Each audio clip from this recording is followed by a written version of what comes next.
Muito bem, nesta manhã nós vamos voltar outra vez até Gênesis. Hoje vamos tratar, como já temos vindo a tratar, temas muito fáceis, não é assim? Durante 2 semanas tratámos o tema da circuncisão e a sua relação com a nova aliança. O nosso propósito era determinar se o batismo era ou não era a substituição da circuncisão. E nós estabelecemos claramente que não é assim, porque também entendemos que o batismo não é um sinal da nova aliança, simplesmente é uma ordenança que nós, como povo de Deus, devemos obedecer. Mas entendemos que sim, nós, todos aqueles que estamos em Cristo Jesus, fomos circuncidados no coração e entendemos as implicações que isso traz às nossas vidas. Hoje nós vamos continuar estes temas fáceis. E o tema que vamos abordar nesta manhã é a poligamia em Gênesis. Um tema fácil, não é assim? Agora, eu quero que entendam que nós não estamos a tratar estes temas porque somos fãs da controvérsia ou da polémica, não é o nosso objetivo. Os irmãos sabem, os que são aqui de Miratejo, que tanto eu como o pastor Jário, nós temos alternado as nossas pregações. Eu tenho-me focado mais no Novo Testamento, estou a pregar e terminamos de ver juntos o Sermão do Monte, e que o pastor Jairo está focado no Antigo Testamento e ele tem vindo a pregar Gênesis. Ele pregou Gênesis desde o capítulo 1 até o capítulo 11. E agora ele vai dar seguimento, se Deus assim permitir, a partir de outubro, ele vai dar o seguimento a Gênesis e ele vai olhar connosco a história de Abraão, desde o final do capítulo 11 até o capítulo 25. Logo, como ele agora é o chefe da pregação durante os próximos meses, ele determinou temas que nós devemos tratar para que, ao entrar nestes capítulos, nós possamos já ter o conhecimento destes temas, do que é que está a acontecer, para não surgir perguntas fora daquilo que é o objetivo da pregação ou do tema dos capítulos. E, obviamente, nestes capítulos está o tema da poligamia. E por isso queremos tratar este tema. Só para dar uma breve definição, a poligamia, como alguns sabem, tem uma origem grega, de uma palavra grega, e simplesmente significa a prática de múltiplos casamentos. Também, se um homem tem 2 mulheres ou uma mulher tem 2 homens, às vezes nós usamos o termo bigamia, mas a ideia aqui é de uma pessoa que está casada com mais de 2 pessoas. Também poligamia, ou mais de uma pessoa. Tem 2, 3 e por aí vai, múltiplos casamentos. E todos, por ser esta expressão poligamia, todos vistos de forma legal. Está bem? Além disso, dentro destas definições, existem definições mais específicas para um homem que está casado com 2 mulheres e para uma mulher que está casada com 2 homens ou mais. Por exemplo, para os homens, normalmente o termo é usado, o que é usado para isto é poliginia, também para as mulheres é poliândria, tá bem? Mas nós vamos cingir-nos também simplesmente para ser mais simples ao termo poligamia. Também uma razão pela qual nós queremos ensinar sobre este tema é porque acreditamos, temos este princípio, aprendemos-lo do apóstolo Paulo, que nós devemos, como pastores, ensinar a congregação dos senhores todo o conselho de Deus, tudo aquilo que a Bíblia tem a dizer. Por isso o apóstolo Paulo dizia estas coisas, notem Atos capítulo 20, versículo 20, podem observar na tela: jamais deixando de vos anunciar coisa alguma proveitosa e de vô-la ensinar publicamente e também de casa em casa. Também o apóstolo Paulo, tudo aquilo que era proveitoso, de benefício, que trazia crescimento ao povo de Deus, entendimento sobre a verdade de Deus, ele ensinava. Também o versículo 26, ainda dentro do mesmo contexto, o apóstolo Paulo está a falar com os pastores de Éfeso e a ensinar-lhes aquilo que eles devem continuar a fazer. Diz assim o versículo 26, portanto eu vos protesto no dia de hoje que estou limpo do sangue de todos, porque jamais deixei de vos anunciar, notem, todo o desígnio de Deus. Então ele queria que todos soubessem tudo aquilo que a Bíblia tem a dizer desde Gênesis capítulo 1 e até o seu tempo era praticamente o Antigo Testamento, mas obviamente deixa este padrão para nós, tudo aquilo que a Bíblia tem a dizer até Apocalipse. Notem que ele tinha este propósito, esta meta. Colossenses capítulo 1, versículo 27, a parte final. E agora o versículo 28 também diz: isto é Cristo em vós, a esperança da glória, o qual nós anunciamos, advertindo a todo o homem e ensinando a todo o homem em toda a sabedoria.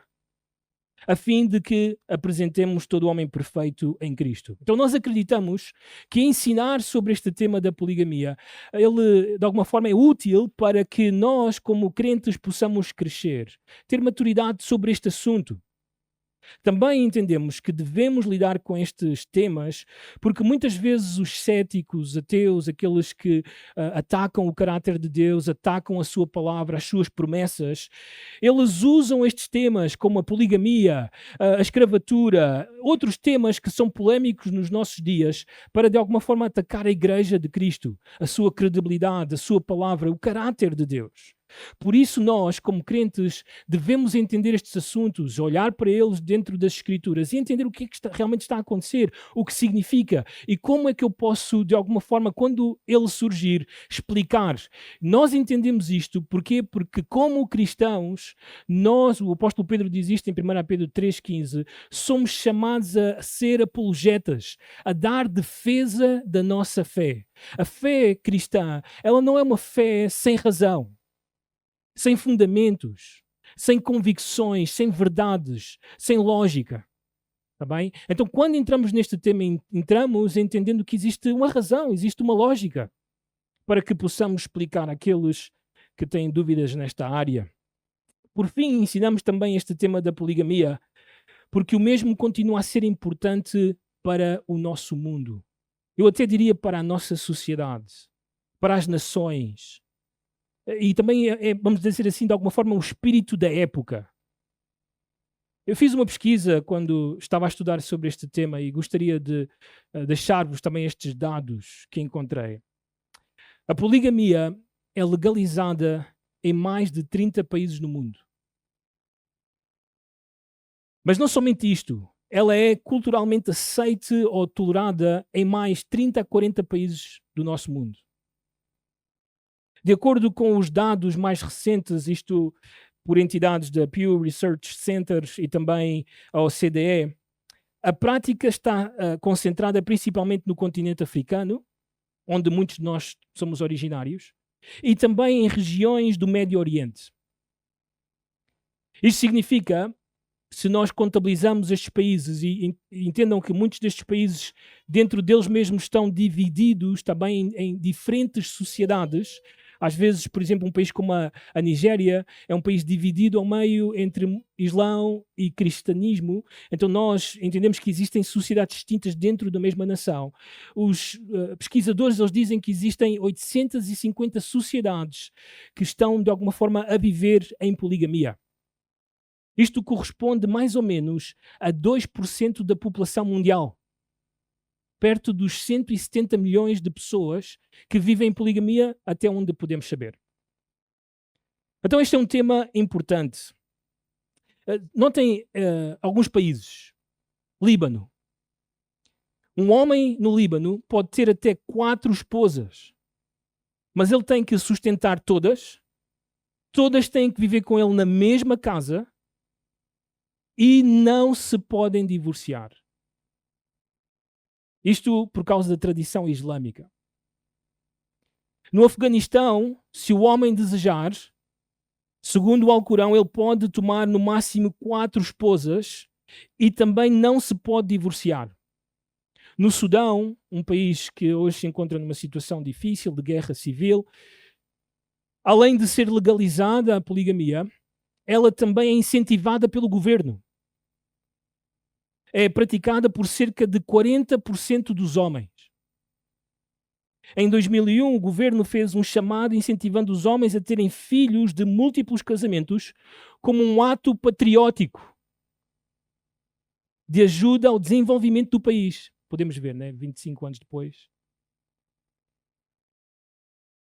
Os Emirados Árabes Unidos, um homem pode ter até 4 mulheres, desde que não deixe faltar sustento a nenhuma delas e os seus filhos, deve dar tratamento igual a todas, sendo que cada uma delas deve ter a sua própria casa, diferente do Líbano.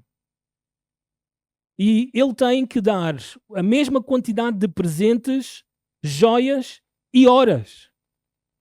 Está louco, estes maridos estão loucos. Nos Camarões é permitido quantas esposas o marido quiser manter e dar um bom sustento.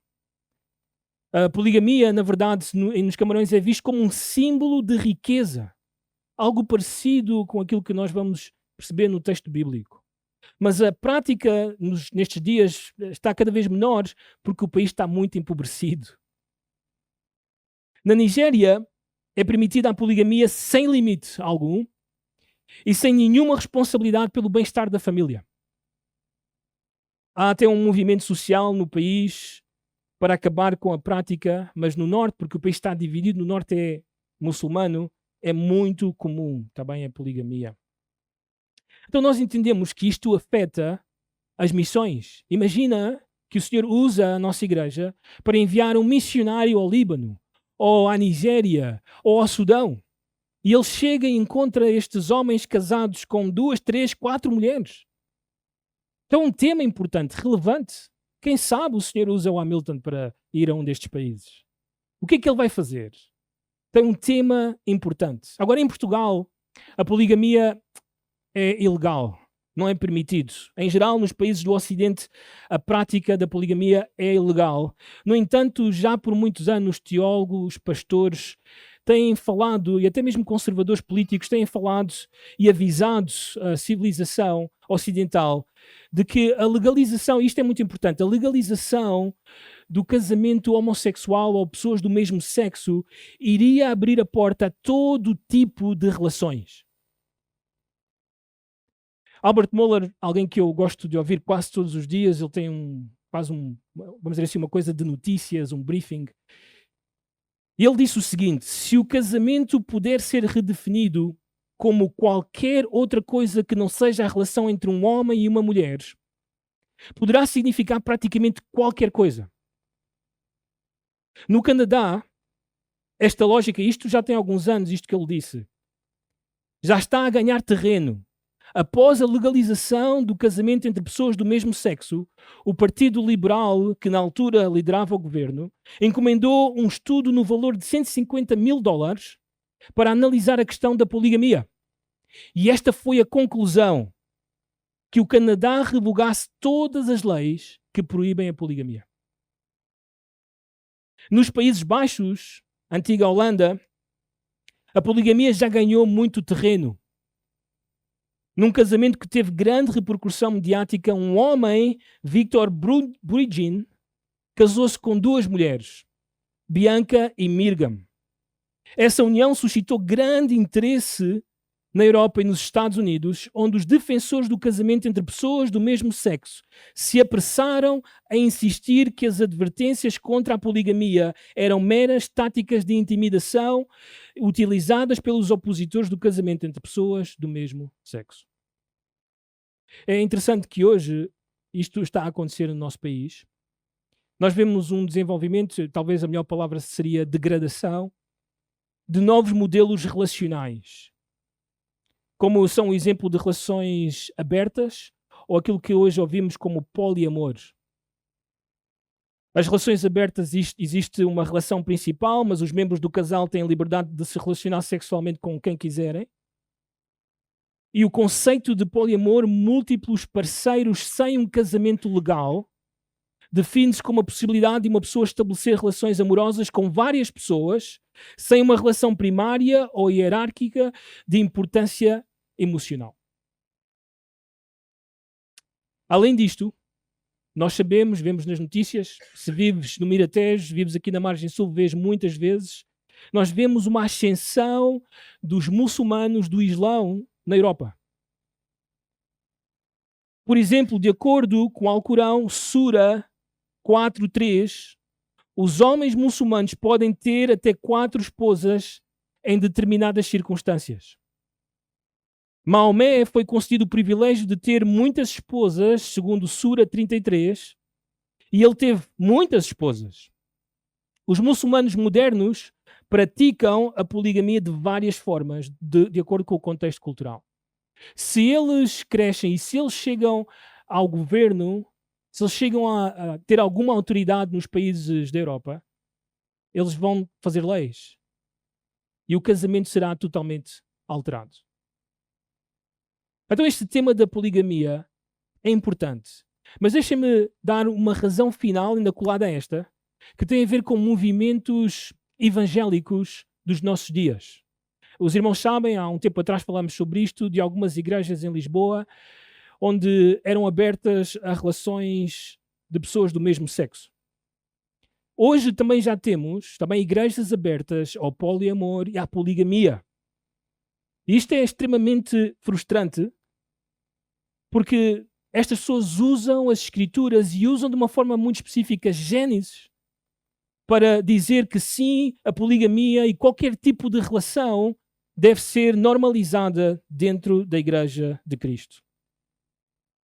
Nós não estamos surpreendidos, nós sabemos que já desde o início da história da Igreja houve ataques neste sentido. No primeiro século, João, quando escreve o livro do Apocalipse, o último escrito do Novo Testamento, ele diz isto acerca da igreja de Tiatira. Notem o que é que estava a acontecer já naqueles dias. Apocalipse 2:20 diz: Tu, porém, tenho porém contra ti o tolerares que essa mulher, Jezabel, que a si mesmo se declara profetiza, não somente ensine, mas ainda seduz os meus servos a praticarem o quê? A prostituição, a fornicação e a comerem coisas sacrificadas aos ídolos. Então nós vivemos numa época, os teólogos todos dizem isto, da revolução sexual. E a poligamia, obviamente, é um tema importante e nós devemos lidar com ela e dar uma resposta bíblica a este tema. Em si, a pergunta é: era pecado ou não? Podemos dizer claramente que era algo pecaminoso? Bem, deixem-me levar-vos a um texto onde quero trazer uma conclusão sobre este tema e fazê-los pensar nesta manhã sobre o mesmo. Gênesis capítulo 16, desde o versículo 1 até ao 15, também vamos ler na íntegra este capítulo. E vamos ler uma das primeiras histórias que nós conhecemos nas Escrituras sobre poligamia.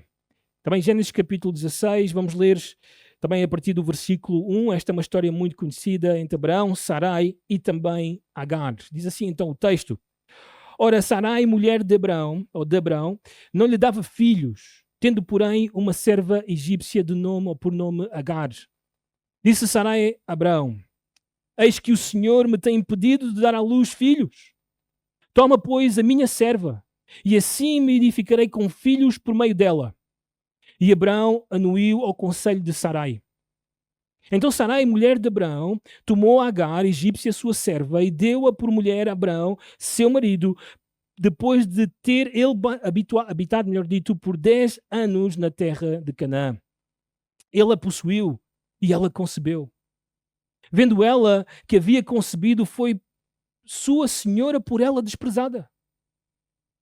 Disse Sarai a Abraão: Seja sobre ti a afronta que se me faz a mim. Eu te dei a minha serva para a possuires, ela, porém, vendo que concebeu, desprezou-me. Julgue o Senhor entre mim e ti. Respondeu Abraão a Sarai: A tua serva está nas tuas mãos.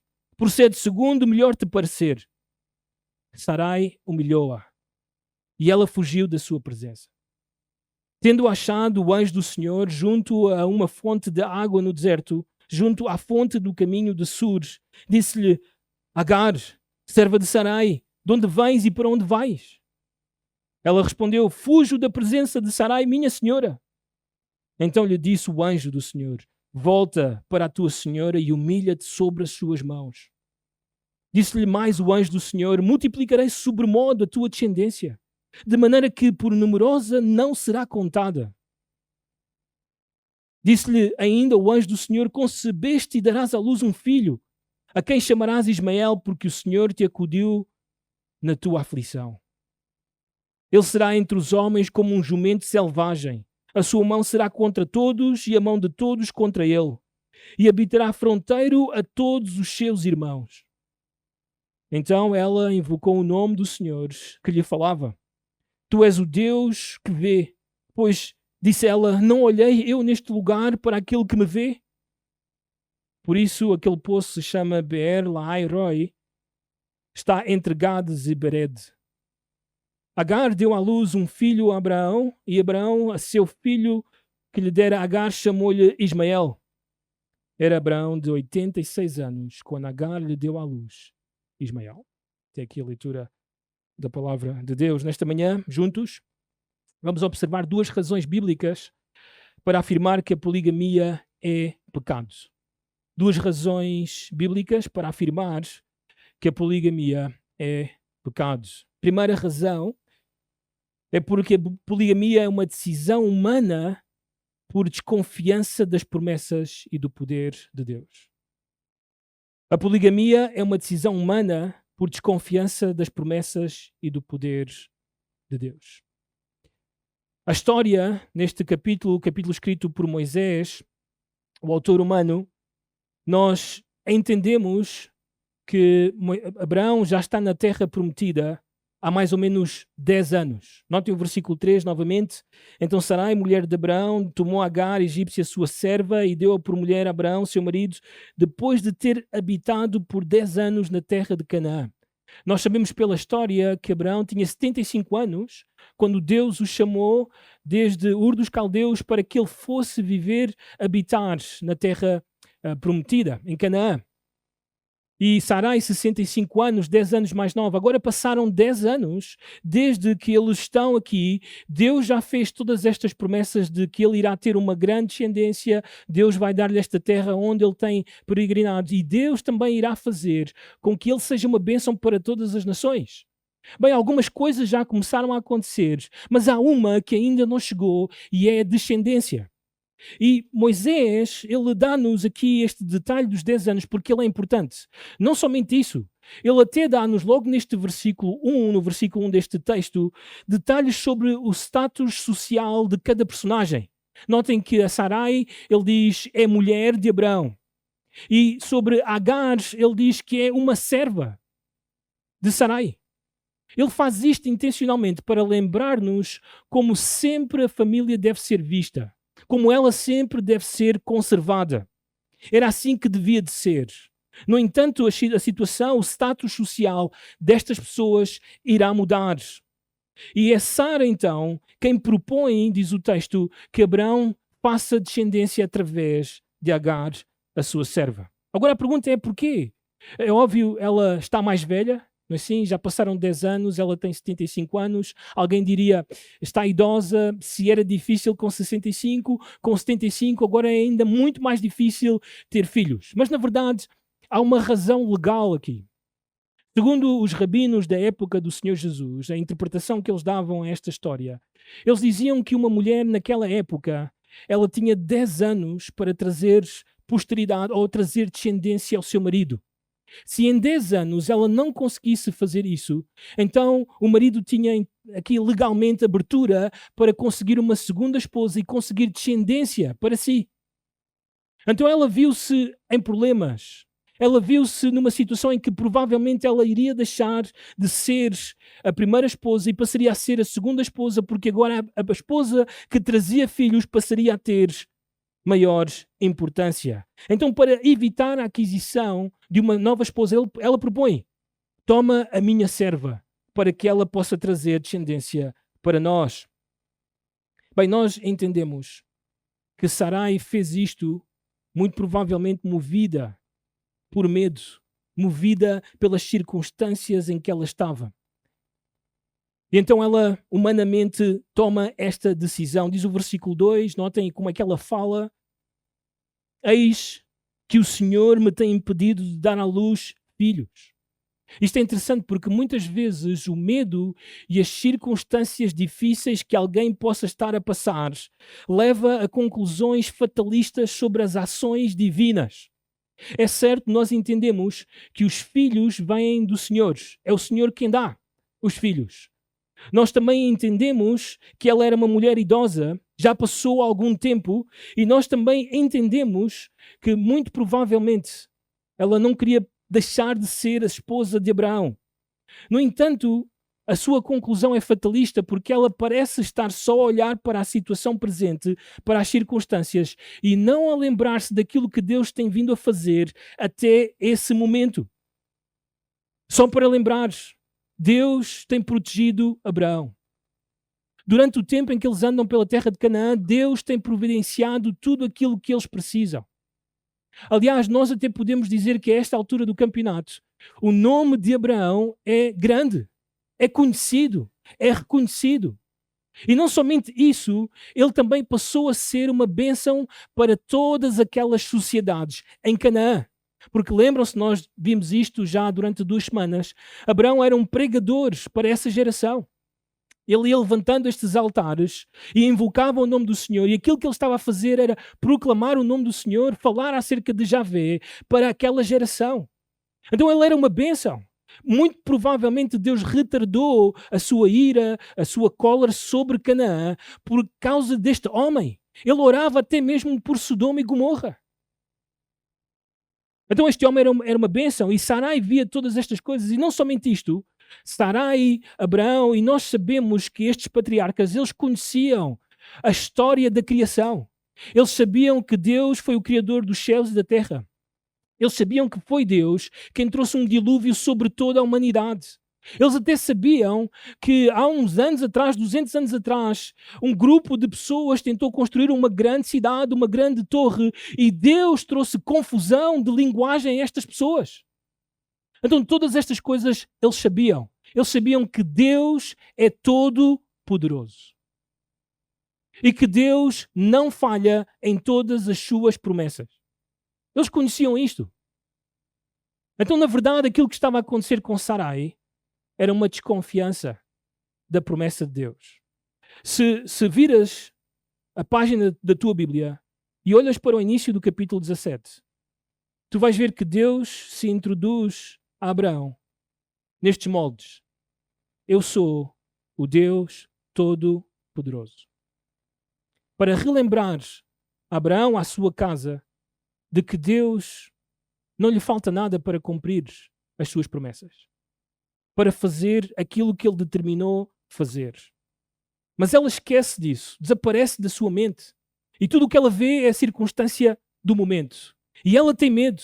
Então ela age segundo o medo, ela age por necessidade.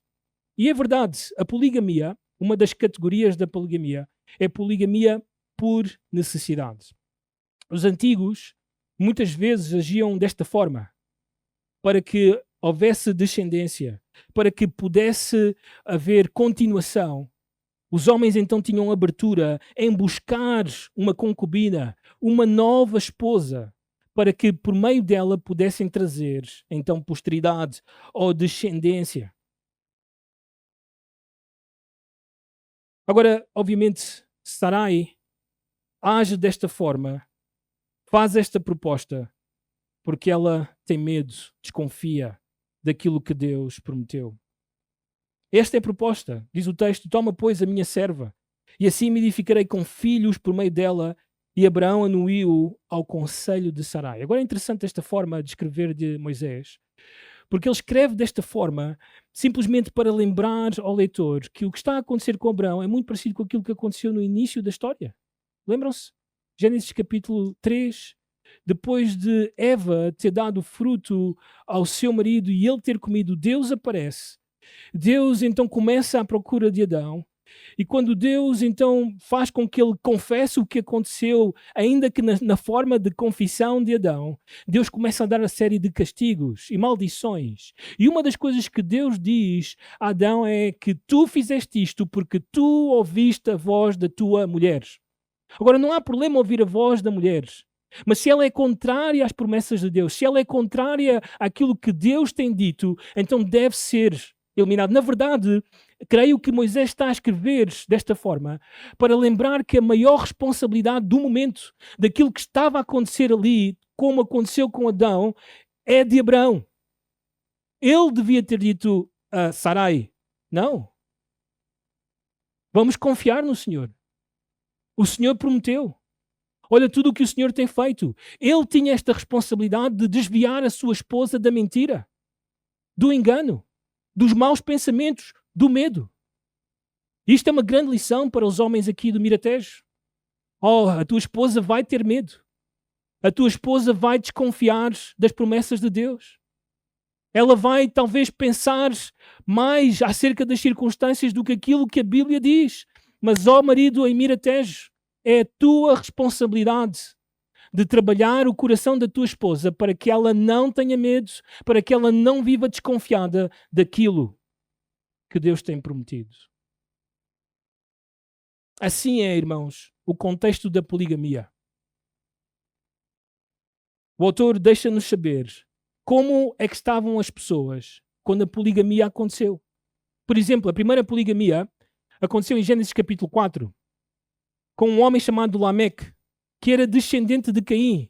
Caim, que tinha fugido da presença do Senhor, diz o capítulo 4. O que é que isto quer dizer? Que ele foi para longe do lugar de adoração a Deus. E ele construiu uma cidade, uma civilização sem Deus. Logo, toda essa descendência é uma descendência que não quer saber de Deus. Logo, não estamos surpresos que haja poligamia. Quando olhamos um pouco mais para a frente, nós descobrimos que Abraão tem um irmão chamado Naor. E Naor também ele tem uma concubina. E também com esta concubina uma série de filhos. Agora, Naor era um pouco confusa a sua casa. Porque ambos oravam ou adoravam a Javé, mas também a outros deuses, ídolos que eles mesmos trouxeram de Ur dos Caldeus. Nós sabemos que Abraão e a sua família eram adoradores da lua. Então eles continuavam nesta coisa e traziam um pouco da adoração a Javé. Talvez na mente deles vamos adorar a todos, assim todos estão bem conosco. E assim era a família de Naor. Também olhamos um pouco mais para a frente e encontramos também Esaú, 3 mulheres. E nós sabemos que Esaú fez isto para irritar os seus pais porque eles favoreceram a Jacó. E também sabemos que ele era alguém que desprezava o favor de Deus, os privilégios de Deus. Vendeu a sua primogenitura. Assim era Esaú e por isso ele era também um polígamo. Também encontramos a Judá, a Elifaz, todos estes homens estão nesta situação porque todos eles estão longe de Deus, longe da sua vontade. Logo, quando nós chegamos a observar em si a poligamia em Gênesis, esta é a conclusão. Sempre foi feita por pessoas que estavam longe das Escrituras, ou longe da revelação de Deus, ou longe do próprio Deus. Há uns anos atrás, em 2016, um homem que vive em África estava a ouvir os podcasts do pastor John Piper. E ao ouvir, ele enviou uma pergunta ao pastor John. E esta era a pergunta. Pastor John, sou um homem casado com 4 filhos e recentemente conheci outra mulher. Eu a amo e contei à minha esposa. Não sei como é que ele ainda está vivo. O que gostaria de saber de você é se, como um cristão, é errado ter 2 esposas. Irmãos, todas estas pessoas que eu mencionei do livro de Gênesis, como este irmão em África, todos eles sabem que Javé era o Criador. Não só dos céus e da terra, mas também Criador e aquele que estabeleceu o casamento. E todos eles, como eu e como tu, ouvimos estas histórias contadas por muitas pessoas e na antiguidade muitos deles ouviram isto de Abraão. Abraão contou-lhes acerca do Javé, do Criador, de que foi ele quem estabeleceu o casamento e todos eles leram o mesmo que eu e tu lemos. Quando Deus criou o casamento, ele criou uma auxiliadora. Uma. Eles também leram que Deus de uma costela fez uma mulher. Uma auxiliadora. Uma mulher. E não somente isso.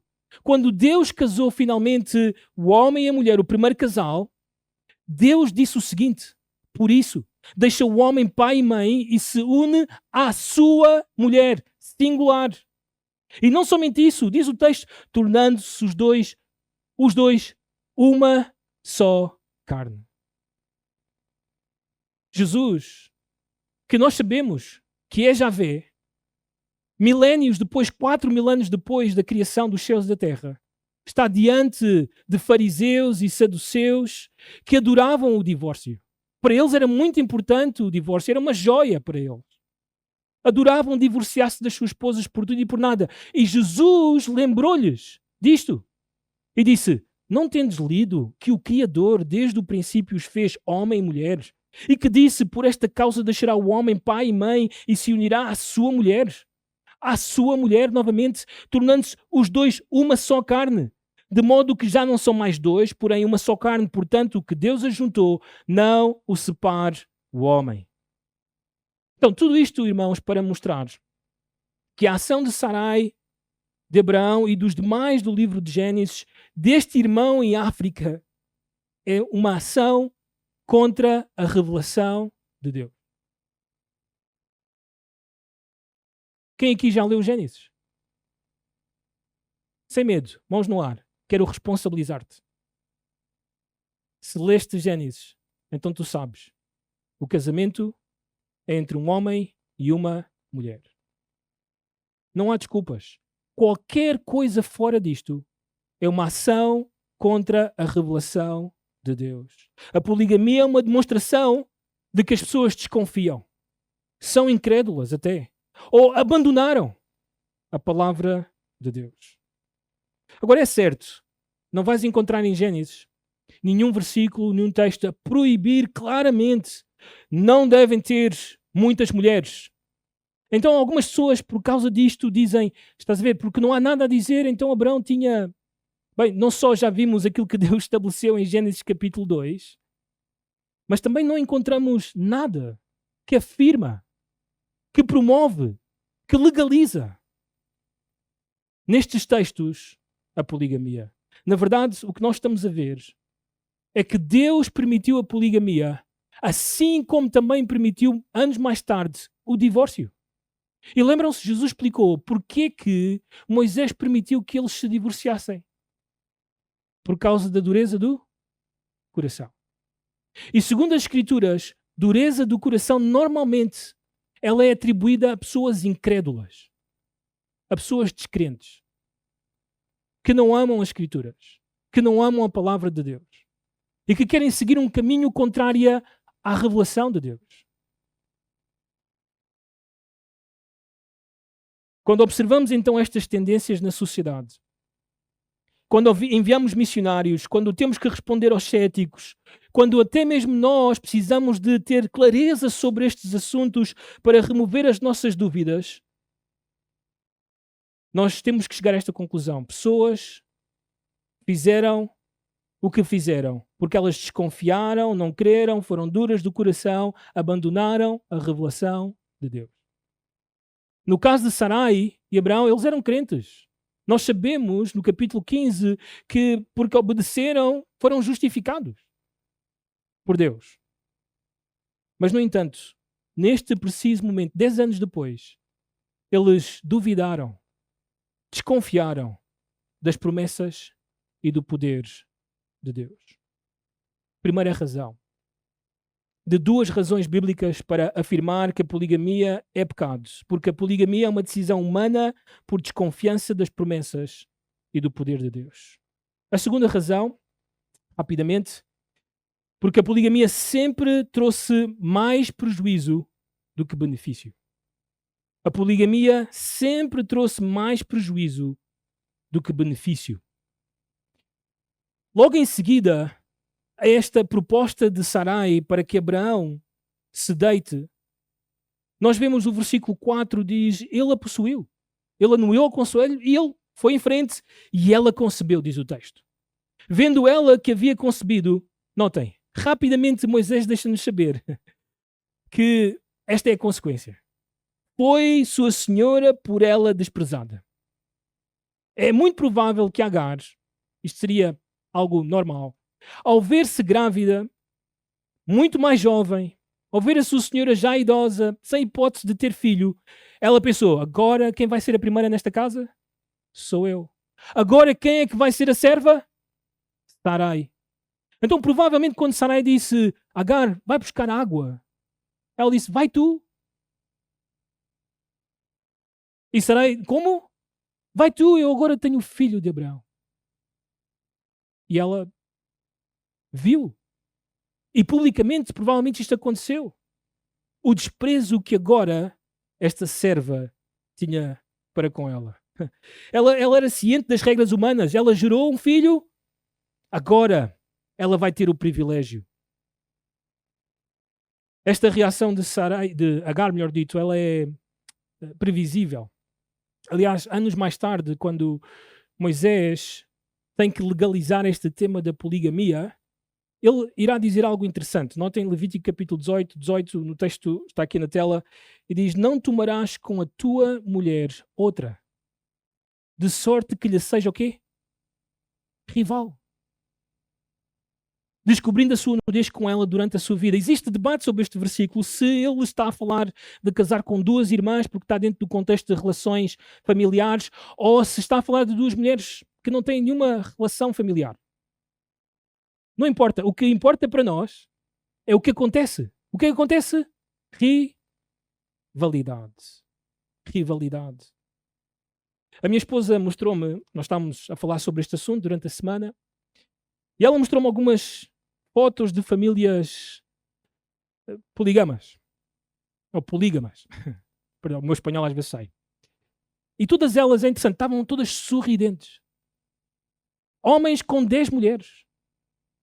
Uma série de filhos. E vês a foto e estão todos super contentes. Deixem-me dizer-vos, sorrisos amarelos. Tudo falso. Tudo mentira.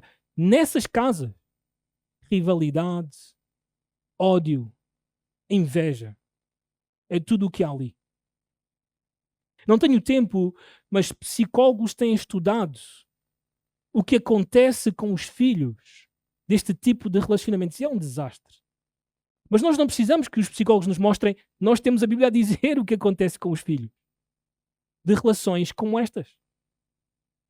O irmão David Delgado enviou-me a notícia desta semana.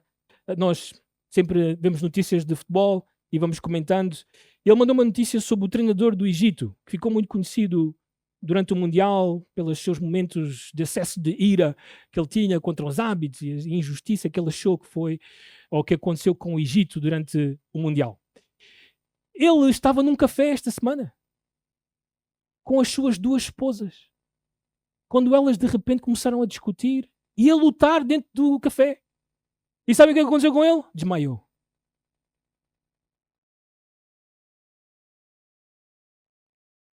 Então o que está a acontecer neste texto é previsível. Nós estamos surpreendidos. Sabem, o que é mais interessante é que o texto diz que ela concebeu, mas não dá grande, vamos dizer assim, grande ênfase à vinda de um bebê. Um bebê é algo incrível, nós todos aqui entendemos a bênção que são os filhos, mas quase é colocado em segundo plano para falar do problema que vem por causa desta relação. Então notem o que é que acontece. Diz o texto, versículo 5. Disse Sarai a Abraão, seja sobre ti a afronta. É interessante esta expressão. Esta afronta é literalmente um clamor, um grito. Muitas vezes esta palavra é traduzida noutros textos para falar de alguém que foi traído, ou para falar de alguém que sofreu uma violência física. Assim está Sara. Mas quem é que ofereceu o plano? Foi Sarai. Ao dizer estas coisas, claramente, o que é que nós estamos a ver? Ela está arrependida. Ela pensou duas vezes. Ela disse, isto não correu bem.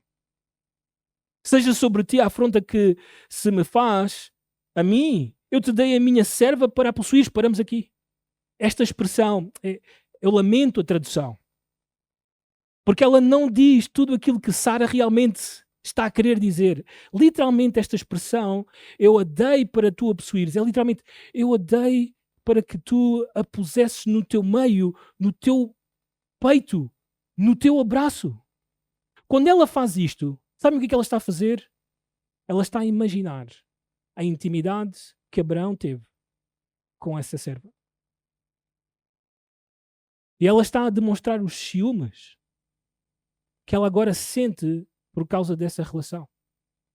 Não tenham dúvidas. O casamento de Abraão e Sarai estava com danos, com problemas.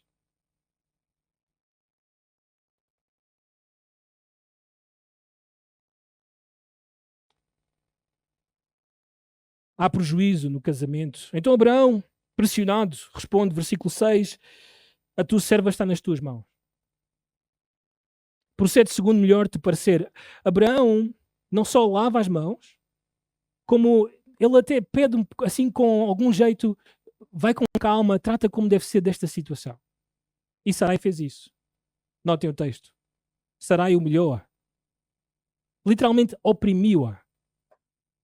Alguns acreditam que ela até usou de violência. E que esta serva se viu humilhada e desesperada, que ela não viu outra solução senão o quê? Fugir. E o que ela fez é um ato de desespero, porque nessa época uma mulher como ela, jovem, fugir da proteção do clã familiar era um suicídio. O texto diz-nos que ela foi para um poço no deserto, no caminho de Sures, um lugar onde normalmente só iam homens. Se a encontrassem, era o fim de Agar. Porque nós sabemos mais tarde, Moisés, ele vai encontrar a sua esposa e as suas irmãs também num poço. E lembram-se das situações? O que é que estava a acontecer? Como homens estavam a atormentar estas mulheres? Era assim, sempre foi assim.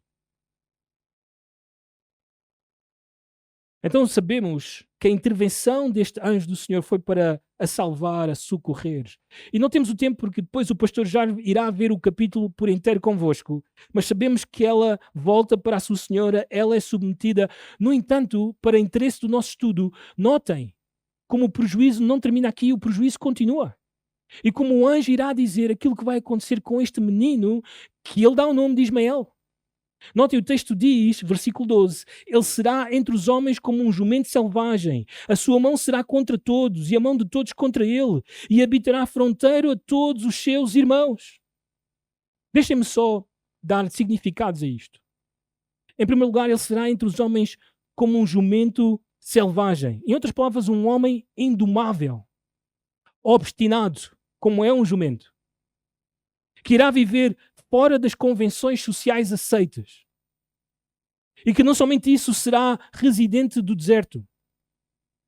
Também diz o texto que a sua mão será contra todos. Em outras palavras, será hostil para com todos. E não somente isto, a mão de todos contra ele, todos vão lutar contra ele. Vai ser um homem com amigos, não é assim? E não só, o texto termina, este é um clímax. E habitará fronteiro a todos os seus irmãos. Esta frase aponta à extensão da sua violência. É contra todos os seus irmãos. E se te lembras da história, um dos irmãos é Isaac e os seus descendentes.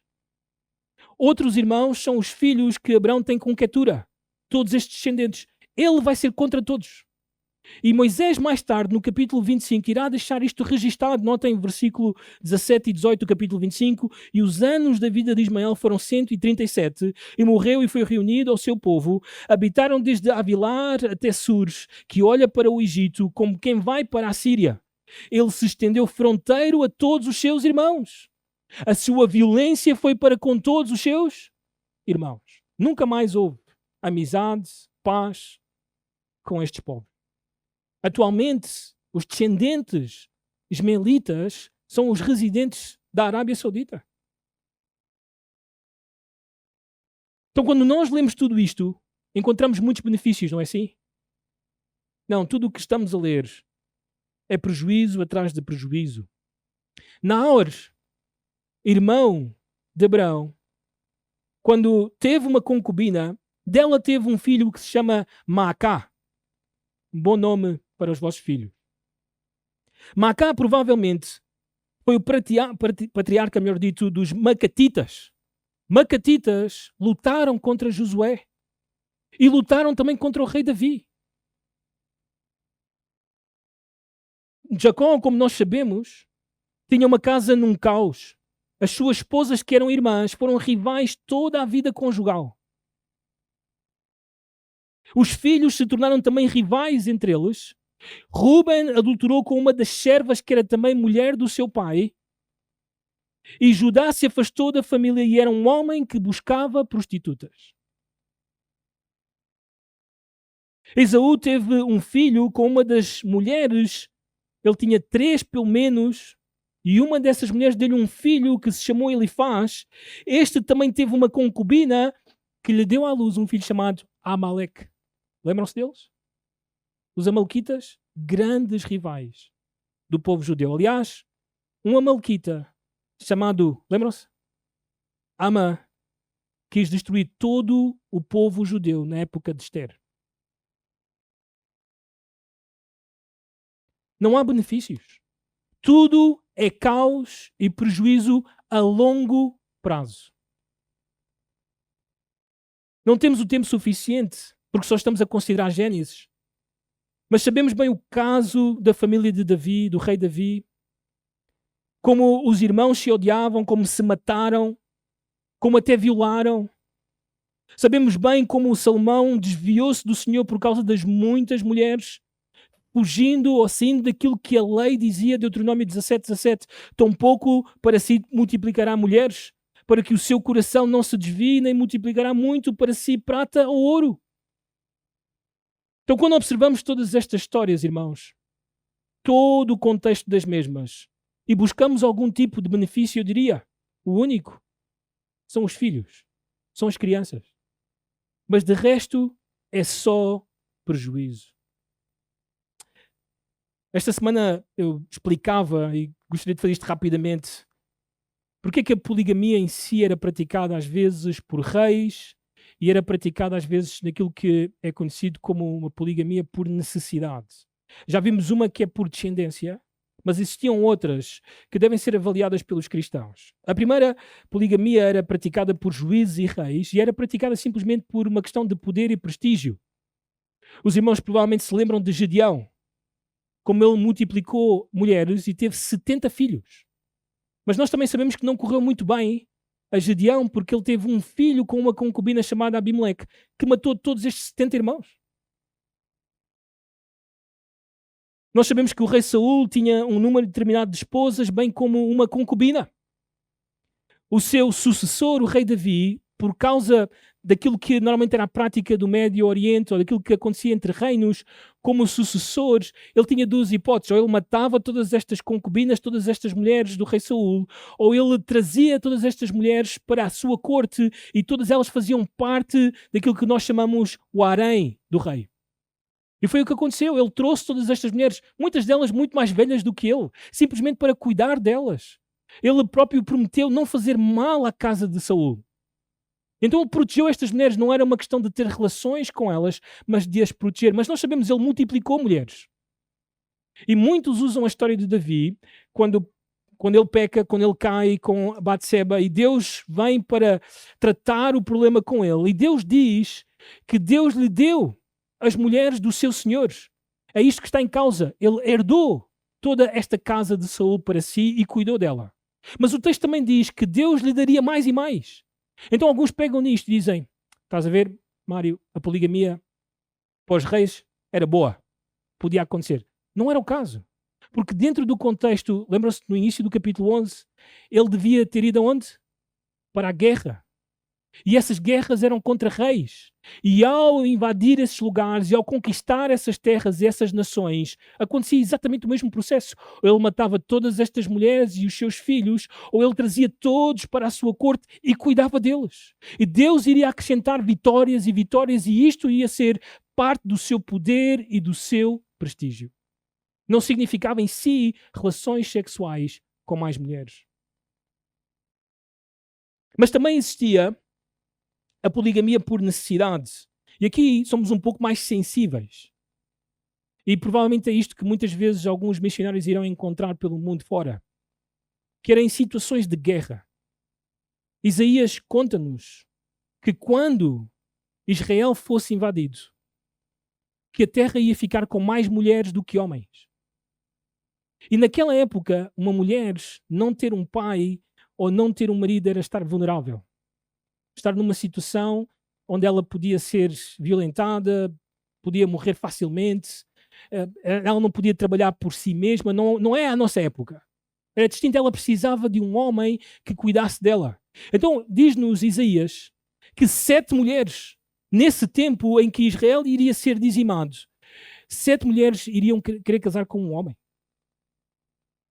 Um homem podia chegar a ter 7 mulheres para que elas pudessem ser protegidas e para que os seus filhos pudessem ser protegidos, porque muitas delas ficavam viúvas com filhos. Então, em situações de guerra, Deus permitiu esta poligamia para a proteção destas mulheres. Agora, nós estamos a dizer que Deus aprova, que Deus diz, está tudo bem. Deus não agiu para impedir, é o que nós estamos a dizer. Deus permitiu que assim fosse, para que pudessem estas mulheres serem protegidas. No entanto, mantemos aquilo que estamos a dizer. Era muito maior o prejuízo do que o benefício. E penso, irmãos, que o maior prejuízo seja o dano que traz à imagem que Deus colocou em nós. Quando Deus criou o homem e a mulher, lembram-se desse texto, criou-os à sua imagem e semelhança. E o casamento é estabelecido para refletir essa imagem e essa semelhança. Em outras palavras, a união entre um homem e uma mulher, ela serve para mostrar o amor, a harmonia, a união que existe entre as três pessoas da Trindade. Quando esta imagem ela é desfigurada ou ela é de alguma forma estragada, ela está a ir contra a imagem de Deus ou o propósito de Deus com o casamento, que é refletir aquilo que acontece na Trindade. Em primeiro lugar. Então esta escolha de Abraão e Sarai foi um atentado a essa imagem, a esse propósito que Deus tinha para o casamento deles. Independentemente de ter filhos. Além disso, nós sabemos, porque a revelação irá continuar, que Deus, quando está a acusar Israel da sua idolatria, Deus usa esta expressão para Israel. Israel é adúltera. E Deus tinha todas as razões para passar carta de divórcio para Israel. Abandonar Israel. No entanto, se te lembras do livro de Oseias, Deus não dá carta de divórcio. Pelo contrário. Apesar de toda esta infidelidade, apesar de todo o adultério, Deus quer trazer de volta Israel. Deus quer continuar o seu casamento com Israel. Isso é impressionante. Deus não está interessado em buscar uma segunda esposa. Deus quer continuar com o seu povo. Isso é muito importante para mim e para ti. Deus é fiel conosco. Não nos troca por outros. Não nos diz, Mário, tu não dá, vou buscar outro cabo-verdiano. Não. Deus continua até ao fim a amar-me apesar de mim. Mas nós sabemos, porque temos mais revelação, que o casamento também aponta a esta grande demonstração de amores que nós temos na história da humanidade. Cristo foi à cruz do Calvário pela sua esposa. Cristo não foi à cruz do Calvário por muitas esposas. Foi por uma só esposa. Diz o texto que ele amou essa esposa e se entregou por ela. Sacrificou-se por ela. Este é o amor, homens, que nós temos que ter pelas nossas esposas. Por isso nunca pode haver lugar na igreja para a poligamia. Não deve haver lugar para adultério até no nível do coração. Porque eu e tu somos chamados a amar a nossa esposa até o fim, até que a morte nos separe. Este é o objetivo. Por isso, poligamia vai contra a mensagem da cruz. Porque na mensagem da cruz, Jesus se entregou por uma esposa, pela sua igreja. Por isso o casamento é tão importante. Por isso a igreja não deve ter vergonha de continuar a dizer ao mundo o casamento entre um homem e uma mulher para a glória de Deus. Devemos continuar a proclamar isto e a ser defensores desta verdade numa sociedade que se corrompe e que cada vez levanta o seu punho mais e mais contra a verdade e contra o mundo que Deus criou. A igreja tem então esta grande responsabilidade. Quando nós vemos todo este prejuízo, usar estes exemplos de Gênesis e do Antigo Testamento para defender a prática da poligamia é pecaminoso. Porque só traz prejuízo. Deus está de acordo comigo. Duas razões bíblicas para afirmar que a poligamia é pecado. Porque a poligamia é uma decisão humana por desconfiança das promessas do poder de Deus. E porque a poligamia sempre trouxe mais prejuízo do que benefício. Irmãos, vamos continuar a honrar o casamento como Deus o criou. e a amar essa instituição preciosa e a fazer dela aquilo que Deus tem como propósito. Também que homens amem as suas esposas, a sua mulher, e que mulheres sejam submissas ao seu próprio marido, e que ambos possam mostrar aquilo que acontece na Trindade, aquilo que Cristo fez na cruz do Calvário. E Deus vai usar o nosso casamento para ser luz nesta sociedade em trevas. Amém? Vamos orar. Senhor, estamos gratos nesta manhã por termos clareza sobre este tema. Senhor, oramos para que o teu povo ame o casamento como tu o estabeleceste e que promova o casamento como tu o estabeleceste. Que possamos continuar a dizer ao mundo que só existe um casamento entre um homem e uma mulher. E, senhores, vamos continuar na tua força, na tua dependência, a amar as nossas esposas. E esposas a serem submissas aos seus próprios maridos. Tudo isto para a tua glória, Senhor, para demonstrar a luz do teu Evangelho. Oramos assim no nome do Senhor Jesus. Amém.